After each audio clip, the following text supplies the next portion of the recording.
क्योंकि जब वैलेंसी और वैलेंस इलेक्ट्रॉन का कंसेप्ट हमारे पास रहेगा ना, तो आसानी से हम लोग किसी भी मॉलिक्यूलर फार्मूला को आसानी से लिख सकते हैं।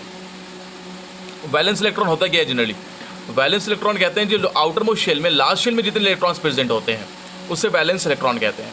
जैसे नाइट्रोजन है, नाइट्रोजन का एटॉमिक नंबर 7, 2 और 5 इलेक्ट्रॉनिक कन्फिग्रेशन, फर्स्ट वाले शेल में 2 इलेक्ट्रॉन, लास्ट वाले शेल में 5 इलेक्ट्रॉन। तो ये 5 इलेक्ट्रॉन जो है ये इसका वैलेंस इलेक्ट्रॉन है। अब ऑक्सीजन उठा लो, ऑक्सीजन एटॉमिक नंबर 8, फर्स्ट वाले शेल में 2 इलेक्ट्रॉन, लास्ट वाले शेल में 6 इलेक्ट्रॉन्स। तो ये 6 इलेक्ट्रॉन जो लास्ट वाले शेल में है इसे हम लोग क्या कहेंगे? वैलेंस इलेक्ट्रॉन कहेंगे। उसके बाद क्या है? वैलेंसी क्या है? Valency combining capacity of an atom, मतलब किसी भी एटम को कंबाइन करने का जो कैपेसिटी है, 1 बॉन्ड बना के, 2 बॉन्ड बना के, 3 बॉन्ड बना के, 4 बॉन्ड बना के, वो स्टेबल होना चाहेगा। तो जो कंबाइनिंग कैपेसिटी एक मॉलिक्यूल का फॉर्म करने के लिए, मॉलिक्यूल बनने के लिए जो कंबाइनिंग कैपेसिटी कहलाता है वो वैलेंसी कहलाता है। उसी नाइट्रोजन के देख लीजिए, नाइट्रोजन से एक अमोनिया मॉलिक्यूल बन रहा है, तो अमोनिया मॉलिक्यूल में नाइट्रोजन 1 बॉन्ड, 2 बॉन्ड, 3 बॉन्ड बना रहा है। 3 बॉन्ड क्यों बनाया ये डिसाइड कब होता है? 3 बॉन्ड कैसे बनता है? तो यहाँ हमें देखना है नाइट्रोजन का एटॉमिक नंबर 7, 2 और 5 इलेक्ट्रॉनिक कन्फिग्रेशन, 5 लास्ट वाले शेल में, तो 5 वैलेंस इलेक्ट्रॉन। अब नाइट्रोजन करीब है नियोन, क्या नियोन नोबल गैस के करीब है।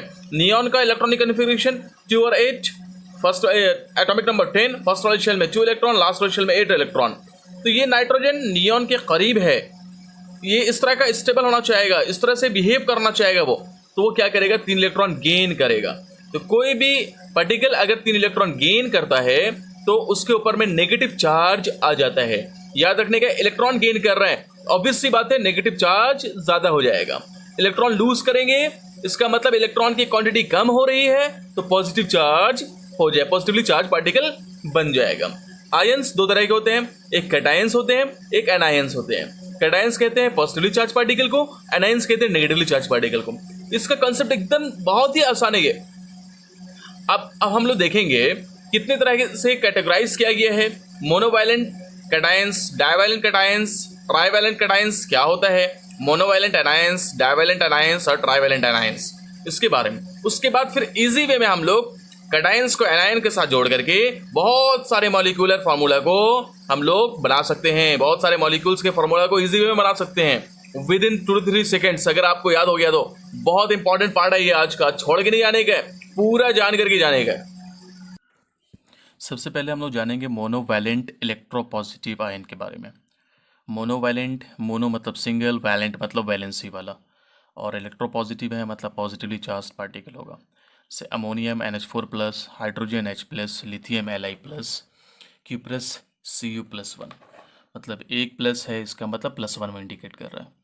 उसके बाद है डाइवैलेंट, जैसे बेरियम है, कैल्शियम है, मैग्नीशियम है, प्लम्बस है, क्यूप्रिक है, इसमें +2 होगा। Trivalent Al+3, aluminium, chromium, ferric Fe+3 और ऑरम गोल्ड +3, मतलब ये ट्राइवैलेंट हो गया, 3 वैलेंसी वाला, 3+ दिखाएगा, +3 चार्ज दिखाएगा।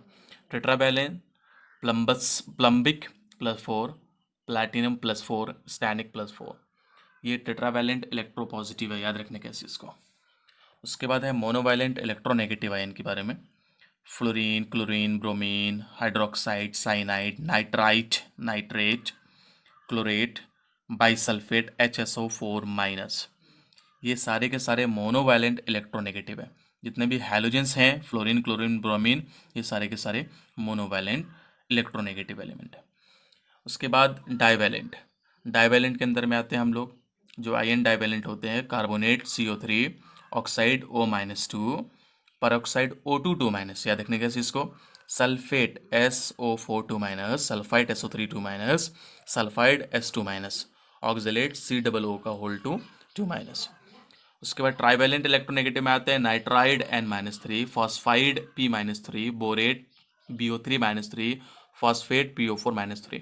टेट्रावैलेंट इलेक्ट्रोनेगेटिव में आते हैं कार्बाइड C-4 और फेरोसाइनाइड FeCN4-4-। ये सारे के सारे इलेक्ट्रोपॉजिटिव और इलेक्ट्रोनेगेटिव आयन थे जिसको हमने आज देखा है। अब ये है कि इसको किस तरह से बनाएंगे। जैसे क्वेश्चन हमारे पास है, जैसे सिंपल सा उठाते हैं हम लोग, एक पॉजिटिव उठाते हैं, एक नेगेटिव आयन उठाते हैं और दोनों को हम लोग कंबाइन करवाते हैं, फिर देखते हैं किस तरह से बनता है। मैग्नीशियम मैग्नीशियम क्लोराइड उठाते हैं एग्जाम्पल के तौर पे, तो मैग्नीशियम क्लोराइड Mg का आपने देखा होगा, Mg जो है डाइवैलेंट इलेक्ट्रोपॉजिटिव में है, तो यहाँ पे 2 हो जाएगा उसका वैलेंसी। इसमें नोट करने का एक पॉइंट ये है, याद रखने का कि कम वैलेंसी वाले में हम लोग जनरली अस का इस्तेमाल करते हैं, OUS, और ज़्यादा वैलेंसी वाले में इक का इस्तेमाल करते हैं, इक, क्यूपरिक, प्लम्बिक, स्टैनिक, फेरिक।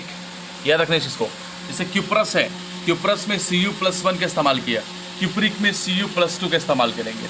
फेरिक है, Fe+3 का इस्तेमाल करेंगे। फेरस होता है, Fe+1 का इस्तेमाल करते हैं। तो कहने का मतलब है कम वैलेंसी वाले में अस का इस्तेमाल करेंगे, अस लगाएंगे, और ज़्यादा वैलेंसी वाले में इक लगाएंगे। तो हम लोग देख रहे थे एग्जाम्पल मैग्नीशियम क्लोराइड का। सिंपली हमें किसी ने कहा मैग्नीशियम क्लोराइड का एक मॉलिक्यूलर फार्मूला होता क्या है, वो आप लिखने के लिए, तो मैग्नीशियम वैलेंसी 2, क्लोरीन का वैलेंसी 1, क्लोराइड है Cl-, क्लोरीन का वैलेंसी 1। अब दोनों को हम लोग क्रॉस ओवर करने के बाद ये देखते हैं कि मैग्नीशियम को 1 के साथ और क्लोरीन को 2 के साथ, तो MgCl2 बन जाएगा। तो ये एक मॉलिक्यूलर फार्मूला हो गया मैग्नीशियम क्लोराइड का। इसका हो गया मैग्नीशियम क्लोराइड का हो गया। जैसे एक एग्जांपल के तौर पे कहते हैं, जैसे क्यूप्रस ऑक्साइड, क्यूप्रस ऑक्साइड का क्या होगा मॉलिक्यूलर फार्मूला, तो क्यूप्रस में Cu और ऑक्साइड में O, ये है क्यूप्रस ऑक्साइड का। Cu का वैलेंसी, क्यूप्रस में अस का इस्तेमाल किया जा रहा है, तो एक वैलेंसी मोनोवैलेंट +1, और ऑक्साइड में हो जाएगा 2। क्रॉस ओवर करने के बाद पता चल रहा है यहाँ पे हो जा रहा है Cu2O, ये हो जाएगा क्यूप्रस ऑक्साइड। आपको मैं कह रहा हूँ फेरिक ऑक्साइड निकालने के लिए, फेरिक ऑक्साइड, तो Fe, फेरिक में Fe का वैलेंसी 3, याद रखने का Fe का वैलेंसी 3, और ऑक्साइड में आप लिखते ही हो, जानते ही हो 2, तो यहाँ हो जाएगा Fe2O3। कितना आसान है। उसके बाद फिर एक एग्जाम्पल और हम बता देते हैं आपको, जैसे अमोनियम हाइड्रोक्साइड, अमोनियम NH4, यहाँ देखने गए अमोनियम NH4 +1 मतलब 1 वैलेंसी, और हाइड्रोक्साइड OH-1 मतलब 1 वैलेंसी। यहाँ पे दोनों कंबाइन करेंगे, NH4OH हो जाएगा अमोनियम हाइड्रोक्साइड। इसी वे में समझ रहे होंगे।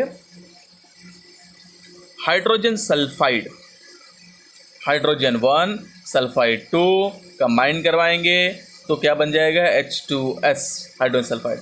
याद रखने के सल्फाइड आइड इस्तेमाल होगा तो ऑक्सीजन एक भी नहीं, आइट इस्तेमाल होगा कम ऑक्सीजन, और 8 इस्तेमाल होगा तो ज़्यादा ऑक्सीजन। जैसे nitride N-3, nitrite NO-NO2-1, nitrate NO3-1। बहुत इजी वे में इसको समझ सकते हैं हम लोग। आइड में कोई ऑक्सीजन नहीं, आइट में कम ऑक्सीजन, और 8 में ज़्यादा ऑक्सीजन। इस तरह से आप बहुत सारे मॉलिक्यूल्स को बना सकते हो इजी वे में। आपका ये होमवर्क है कि इसमें से आपको एक उठाना है और इसमें से एक उठाना है। जैसे मैंने अमोनियम उठाया, अमोनियम को फ्लोरीन के साथ मिला देने का है। Ammonium fluoride, ammonium chloride, ammonium bromide, ammonium hydroxide, ammonium cyanide, ammonium nitride, ammonium chlorate, ammonium bisulphate, HSO4। Bisulphate का जो कॉन्सेप्ट है, हाइड्रोजन आ जाएगा, बाई नाइट्रेट, बाइसल्फेट, इस तरह का हम लोग इजी वे में लिख लेते हैं। हाँ, उसके बाद बेरियम को उठाने का आपको, बेरियम को फ्लोराइड के साथ, फ्लोरीन के साथ, barium fluoride, calcium, barium chloride, barium bromide, barium hydroxide, barium cyanide, barium nitride, barium nitrate, barium chlorate, barium bisulphate. उस तरह से आपको उठाने का है।